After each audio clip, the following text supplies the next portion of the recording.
Hello and welcome to Chaotic Insights, where I break down the TV show Chaotic, and today we'll be talking about episode 6 and 7 of season 2, the Chaor's Commandos episodes.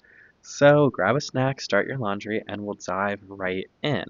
Episode summary: Kaz just finished his scan quest to get a Fear Valley scan when he finds some footprints. Altador knocks Kaz out and brings him to Chaor in a cave where Chaor and his commandos were training for an overworld raid. Chaor introduces Kaz to the team and tells him the plan to raid the overworld armory for a brand new piece of battle gear. Kaz tries to call Tom to warn him because the group was also trying to go to the armory to grab a scan of this battle gear, but Kaz gets his scanner confiscated until the mission is over. Meanwhile, Tom, Peyton, and Sarah try to get into the overworld armory but are chased by guards. They meet Tanith Toborn, and he promises not to take their scanners if Tom, Peyton, and Sarah promise to stay in Kiru City until he gives them the okay to leave. So Kaz and the Underworlders are en route to Kiru City, and Tom, Peyton, and Sarah are stuck in the city. The Underworlders successfully break into Kiru City, and Kaz finds his friends to watch the raid go down. Kaz challenges Tom not to intervene because the Overworlders should be able to stop Chaor if they're good enough. Chaor ends up being successful, stealing the new battle gear, which is revealed to be the Telebracers, a transportation battle gear. And that's the episode we're working with.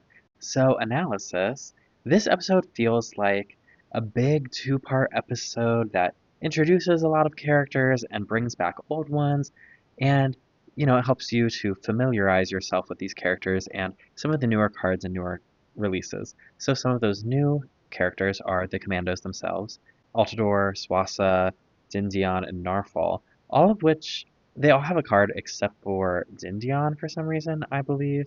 And then we get some overworld cameos of Maxor, Bodil, Interest, Gespadin, Tanith Toborn, who all just kind of live in Kiru City and are around, and then they notice what's going on and step up to help fight. And we get this conflict between overworld and underworld on multiple levels. We have the actual physical conflict between Maxor and Chaor and their teams, but then we also get it through Tom and Kaz as spectators, as fans of each respective tribe. But the core of this episode hinges on the Telebracers, this new top secret battle gear that requires enhanced security, but also, because of the enhanced security, rumors spread, and so we have three groups after it. We have the Overworlders, who are making it, who are looking to protect it and keep it and use it. Then we have the humans, who want a scan of it for the chaotic battle, and the Underworlders, who want it for themselves as a preventative measure, as they want to prevent the Overworlders from having power, and they want to gain that power for themselves. So these episodes make a distinctive effort to conceal what this battle gear actually is. So we first hear the rumors through Tom and Kaz. They're calling each other, they're like, don't forget, we have a scan quest to get this new battle gear, whatever it may be.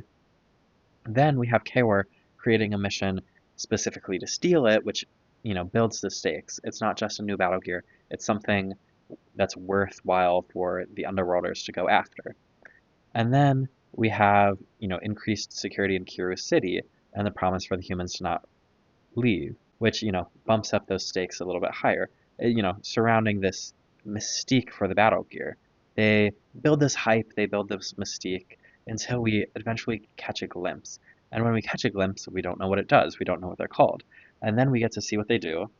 We get to see Chaor teleport, and then we get the name. So they really trickle out the distribution of information, and they keep a lot of it for the end of the episode. They're keeping it for this big reveal. They're building hype, they're building this reputation for whatever battle gear is here is powerful. And by the end of the episode, they have that reveal of these are the Telebracers. They teleport people, and that's why they're sought after. So that intentional gatekeeping of information builds this anticipation, it builds this hype that makes us perceive the Telebracers as quite impressive and powerful. And so when they go to show off what they do, us as an audience understand that that's really cool and sought after and valuable. So that's one strategy Chaotic uses to communicate to the audience that something is impressive, gatekeeping that information and building the hype. But they also use another technique, specifically with the Commandos. So they pretty explicitly show us, they do a show and tell of like, these are the Commandos, and this is their unique gear. And they tell us that they are some of the best combatants in the underworld. And they go on to prove that in the mission by successfully carrying out the mission. But we get this compare and contrast of the two techniques of, for the telebracers, they show us that they're powerful and they build the hype and anticipation through like gatekeeping information versus to do that same thing with the Commandos of build that these are important warriors and they are skilled and they are sought after creatures. They do that explicitly. They say these are cool creatures and they do a little show and tell. So it's like that, the gatekeeping of information versus the direct telling of information. But ultimately, this episode, we get like a heist plot. We get, an incredibly straightforward A plot, B plot, where they tell us about the plan and they successfully enact the plan, right? It's very different from like some other heist plots. Like I'm thinking the hit Nickelodeon movie Swindled, where they like tell you about the plan, but as they're telling you about the plan, is like them enacting the plan. Something goes wrong, they pivot, right? That doesn't happen in this. In this, they tell you about the plan and then they do the plan. And they tell you about the plan as they're doing the plan, right? It's very like straightforward strategy on Chaor's part. And then the B plot is, I would say, the human's relationship to what's going on with this heist plot. So it's Kaz interacting with Chaor intermittently. It's Tom, Sarah, and Peyton meeting Tanith Toborn, unsuccessfully getting into the armory. We get them watching the fight and like acting as our commentators and adding depth to the fight going on between Maxor and Chaor with this conflict between two friends. This is actually the first time we get to meet Tanith Toborn for the real time, for the first time in person in Param, right? It's the real him and not just a person as him in the drome. So we've seen him quite a bit in the drome, and we've only seen him once for real in Param, and it was when he was sick during Scavenger Scan, but we didn't get to like meet him or see his personality. And so this is the first time we get to meet Tanith Toborn and get a sense of his personality. And what we learn is that he's noble and kind and forgiving, and he is trusting. He saves the humans from the guards, right? And he trusts them to roam free. He says, I've seen you with Maxor once, like, yeah, that's enough for me. And even later when Maxor and Tanith Toborn were in the fight, he like willingly gives Maxor his sword in order to be better equipped to fight Narval, which, is, again, very giving of him. It's very stand up, trust right behind. He is trusting Maxor with his signature weapon. And his signature weapon, is actually pretty important to him. So, trusting Maxor with that holds some significance. And to me, it's actually like kind of crazy that this is the first time we're meeting Tanith Toborn for real, because he's like a pretty important character, and it's taken so long to officially meet him. But they did something similar with Maxor of we didn't get to meet the real Maxor until episode 10, which is pretty delayed in terms of this is an important character, right? We saw him in the Drome and we saw him in relationship to Tom, but the first time we got to meet Maxor was in episode 10. The first time we get to meet Tanith Toborn is in episode 6 of season 2. A pretty significant character who, has real impact on the story, but they've built up this reputation for him of a good warrior and great in the Drome and a sought after creature, right? They've done that gatekeeping of information on a macro level, just like they did with the telebracers on the micro level in this episode, right? They've kind of gate kept what the real Tanith Toborn is like until this moment. And getting to meet him, he goes on to kind of prove that he is an established warrior and that he is a good combatant. And, we also get that insight into his personality. Now, one thing I do think we should talk about with Tanith Toborn is Tanith Toborn has all these positive qualities, and other creatures do too. And we certainly have two very passionate, chaotic players who look to Param creatures as like role models. And Tanith Toborn, at this point in time, he seems to be a stand-up guy. He seems to be a good role model. But in this episode, Kaz explicitly says about Chaor that Chaor is a warrior, not a role model. And I think that that's an interesting entry point for a conversation to jump into. Because Kaz definitely idolizes Chaor, and Chaor has been presented doing noble things in the past, saving the underworld from a fire, or reducing crime in the streets through legislation. He's been this like noble leader, but Chaor is also the leader of this very individualistic tribe that glorifies violence and frequently terrorizes other tribes through raids, or just underworlders are seen as nefarious in trying to foil plans, like the Eye of the Maelstrom episode, right? So we kind of get this antagonistic quality to underworlders. And Kaor himself, he's not necessarily power hungry, but he fiercely defends his power and the power of underworlders, and actively makes an attempt to prevent others from getting more, right? This plot can be interpreted as Kaor trying to gain power through acquiring the telebracers, but I think a more like nuanced take on that is Kaor doesn't know what this battle gear is. He just knows that it has a reputation around it. And so I think this heist plot is more of a preventative measure for Kaor opposed to like an offensive one, opposed to a power grab. Kaor's not trying to amass power because he doesn't know what this battle gear is. He doesn't know what this battle gear is. He doesn't know what it does. He doesn't know how he can use it, but he knows that it is beneficial for the overworlders. So he is trying to prevent overworlders from getting more power rather than gain power for himself. And I think this is similar to like the Rasnus episode where Krek and Ilizar are trying to prevent Rasnus from making peace with the Danians. And that's like a preventative measure of they're trying to prevent Danians and overworlders from getting more power rather than making a power grab themselves for the underworlders. You know what I mean? It's a defensive move, even though it is offensive actions that they're taking. And so, thinking about all of this, is Kaor a role model? Yeah, no, but does the show position him in a way in which you want to root for him? Sometimes, yeah.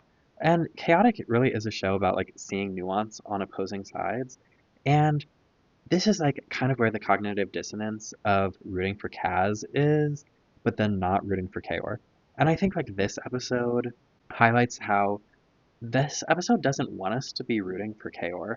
They say that he's not a good role model. And also they highlight Maxor's like grief with the ending shot of this episode. And the first shot of an episode, the last shot of an episode are always important to look at, like thematic wise.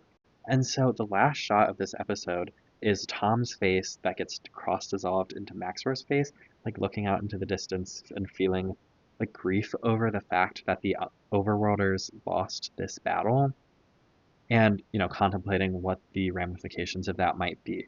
And Maxor's worry and internal devastation is the last thing we see, which means it's important. We don't get a comedic button, we get this looking out into the distance. And Sarah and Peyton have some wise words of like, it's just like the drum, you win some, you lose some.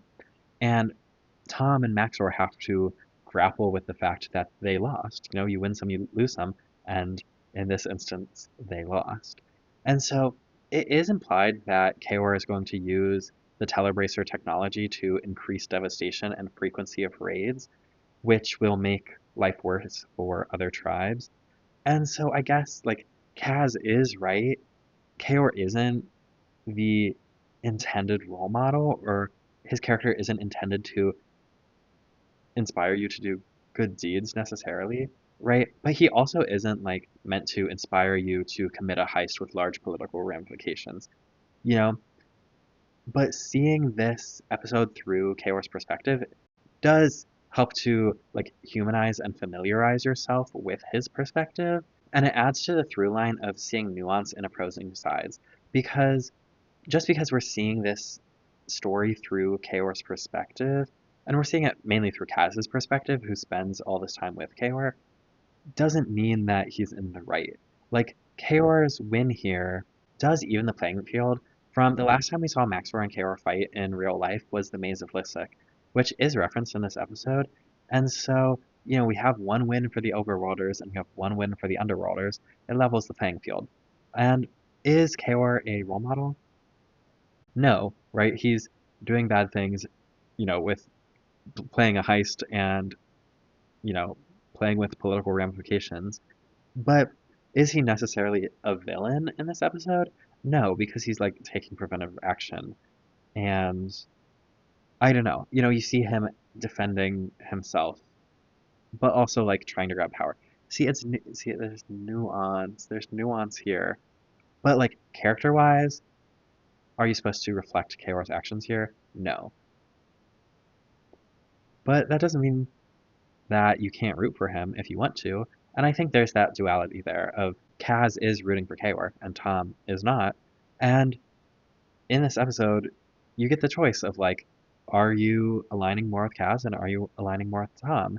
It's not this like black and white of who's in the right, who's in the wrong, because there is nuance presented on both sides. Now, we were talking about that ending note with Maxor, and I think that also, adds to the humanization of the overworld experience with the way that culture is shown in Kiru City and the kindness of Tanith Toborn and these other familiar faces, where we don't really get to do that with the underworld creatures. They introduce the Commandos, but we don't get like their backstories and we don't get to hear their perspectives as warriors. But we get to see Intras's distress and we get to see Maxor's grief and we get to see Gespinin just like jump in to action. And so like narratively it is kind of set up for us to root for the overworld, even though we're seeing it through the underworlder's perspective. And I would say that makes it all the more surprising for Chaor to win, because, as I always say, it's good to see your protagonists lose.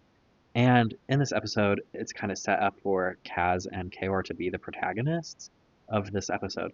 And so seeing them win is good, but like in the overarching meta story, the Underworlders are set up as more of an antagonistic force. And this episode specifically, we have more emotional resonance with the Overworlders. And so seeing the Overworlders lose is like good to show that they're not constantly winning. It's good to see that they have challenges and they have to deal with obstacles. Now onto lore. Let's talk about locations. We get Fear Valley is in the underworld, and it looks just like the card. It causes hallucinations, or it increases your fear, or whatever. But we get that there is this cave here in Fear Valley that connects to Kiru City, and it takes about a day to travel by car, and Spider found it in the past. And then we also get lore about Kiru City, one short day in Kiru City. I've always wanted to see the city. And so we learn about Kiru City, that the outer wall of Kiru City is called the Ancestor Wall, and that naturally this city has different regions and locations. We get there's a place for the barracks, and we get that there's Kiru City Museum, and it has a music library that has music from Overworlders and other tribes. We get the Music Academy, which seems to be like some sort of educational institution.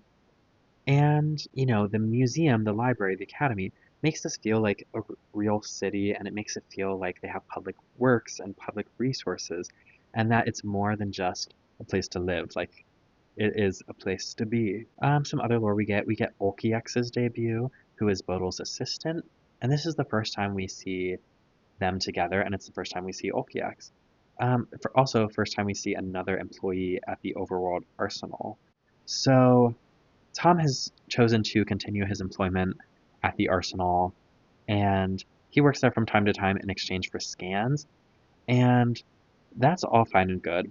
Tom has a coworker, it's Olkiex, it's Bodil, they're all at the Overworld Armory, Arsenal, that is, but with that, the question arises, if Tom works there all the time, and he said that he had a scan of the inside of the arsenal, but wouldn't he get to know some of the guards? Wouldn't they at least have like face recognition of, when he goes there in this episode to say, I'm here to see Bodil, wouldn't they at least check with Bodil? Wouldn't they, I don't know, have some sort of ID system?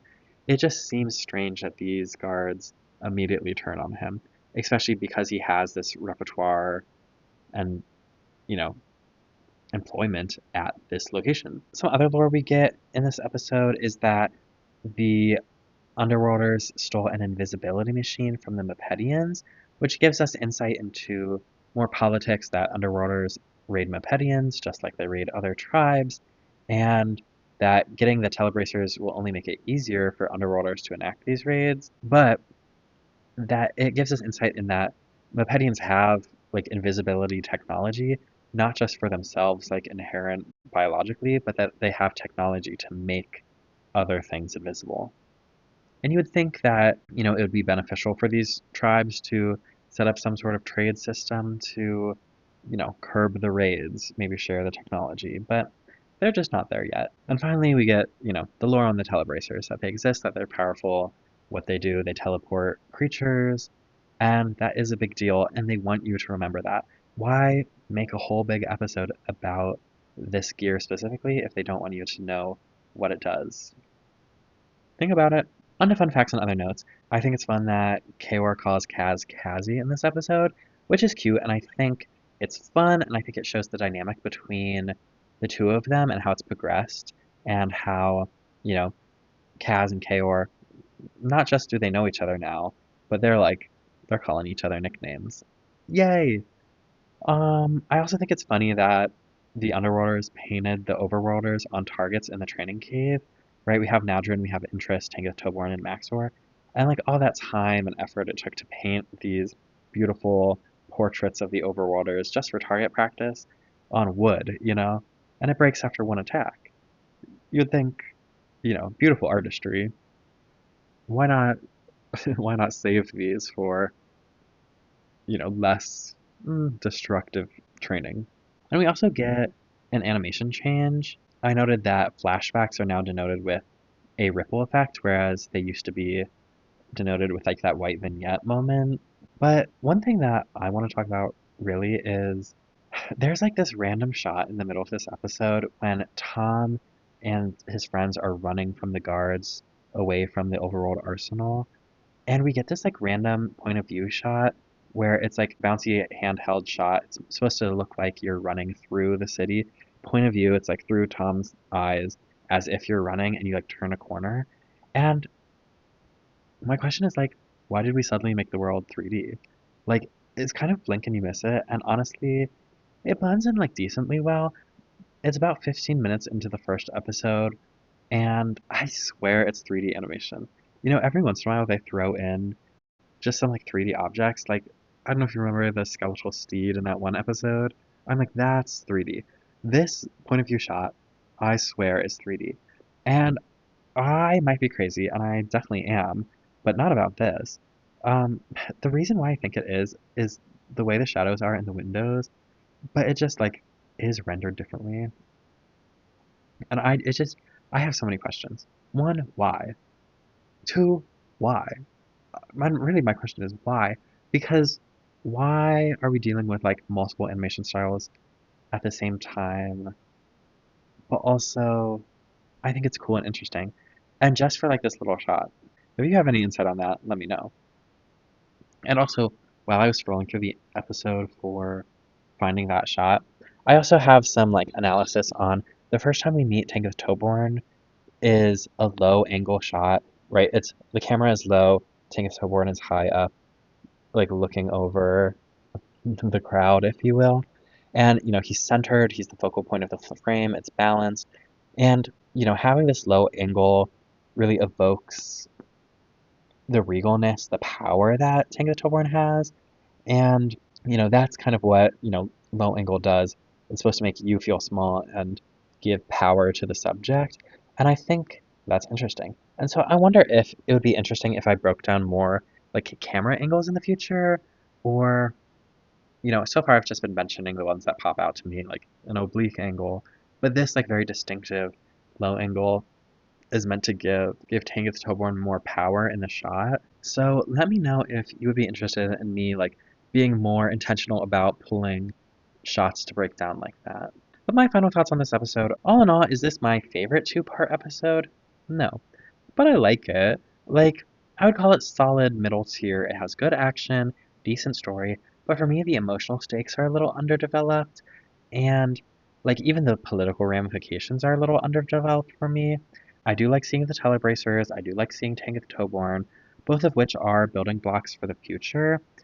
But like this episode, I think it's solid, I think it's watchable. It's not, for me, it's not particularly deep or moving, and I think we spend a lot of time meandering. It's what it is for me is the straightforwardness of the episode. Like the Underworlders say, "This is our plan," and then they do that plan. And so there's no like twists or turns that are, ultimately spectacular because they lay it out for you. They say this is how the episode is going to go, and then it does go that way. Which call it foreshadowing if you want, but for me, it's like they just told the truth. Like they just laid it out for you. And so I think that takes away a little bit from my experience.